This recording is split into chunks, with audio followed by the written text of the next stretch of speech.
Hello,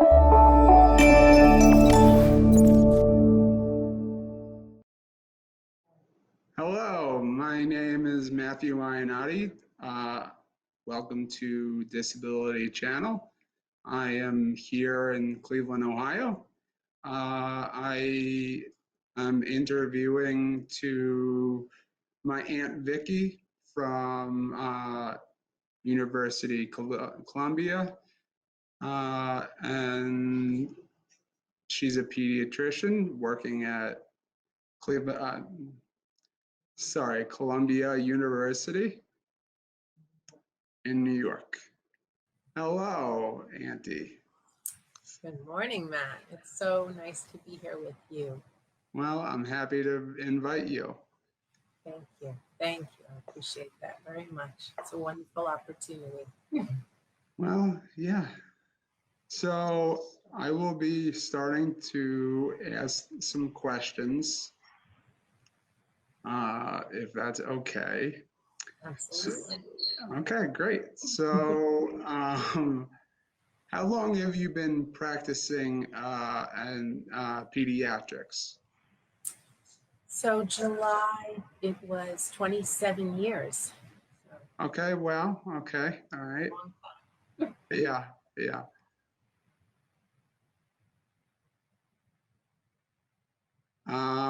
So I said University Columbia, or sorry, Columbia University. Am I correct? Correct.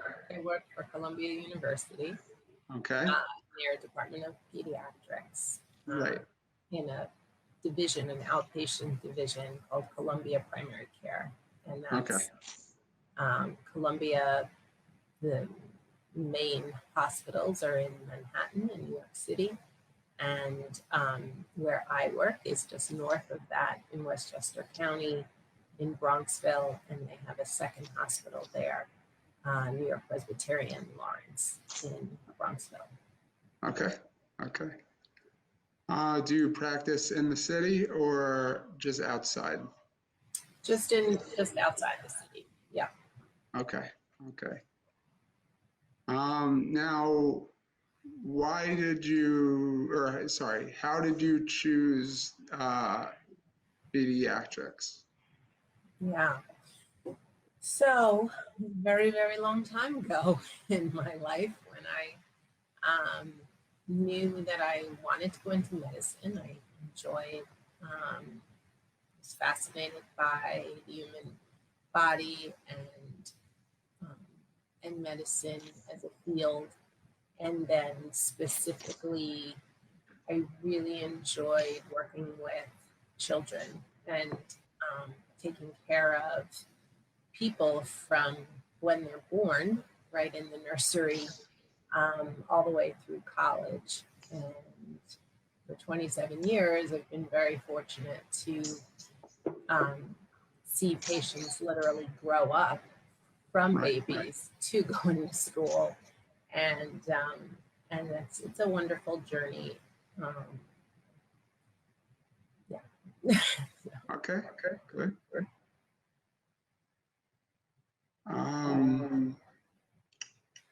In your practice, do you have any patients with disabilities?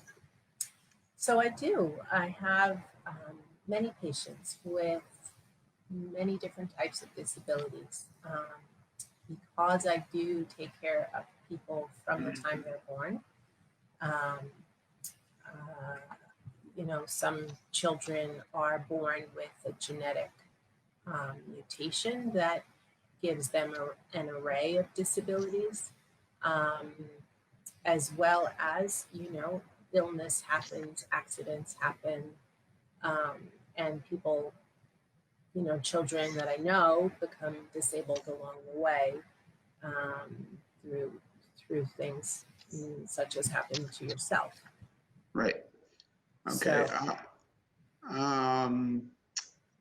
how common has children has come to you for the disability? Yeah. So some I've come to have patients in more recent years who come to me because they know by word of mouth or looking me up that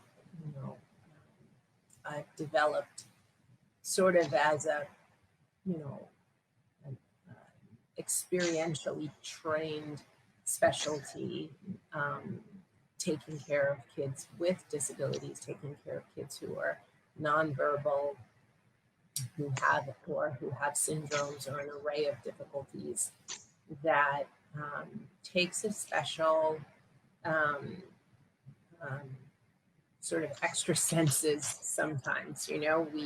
We use everything that we learn in medical school, and then there's what's called the art of the practice of medicine, and it is an art in that it is something that you develop beyond what is what you can learn in a textbook or um, you know through learning from others. So I do have a fair number of patients who have disabilities.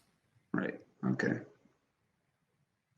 I don't want to put you on the spot, but could you name some disabilities? Sure.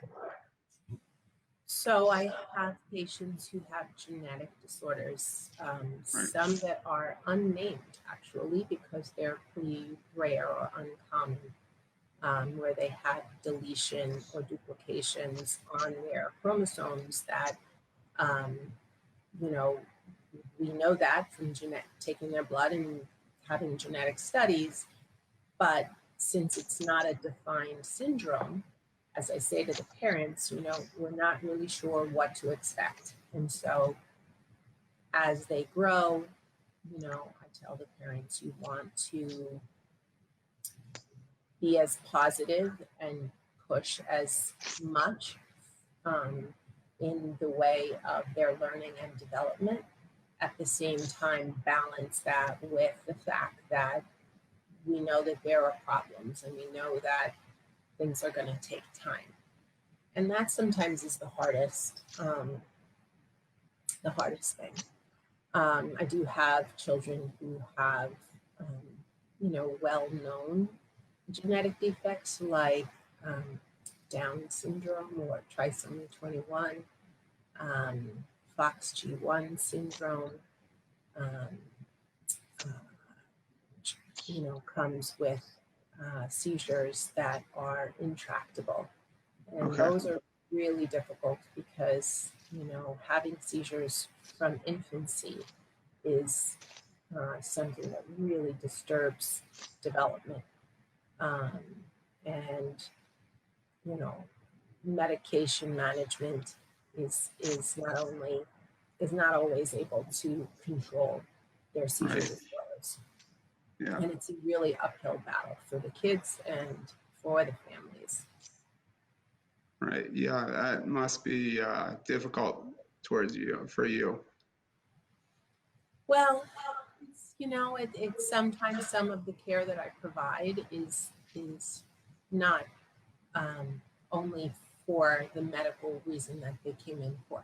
They may come for a checkup, and in pediatrics we give lots of immunizations, so so they may be coming in for that, and then we may get into a long discussion about all of the other stressors that are going on in the house and for the child, and nursing care in the home, and special services at school, and balancing the care of that child with their siblings who, are also impacted by having a sibling with disabilities.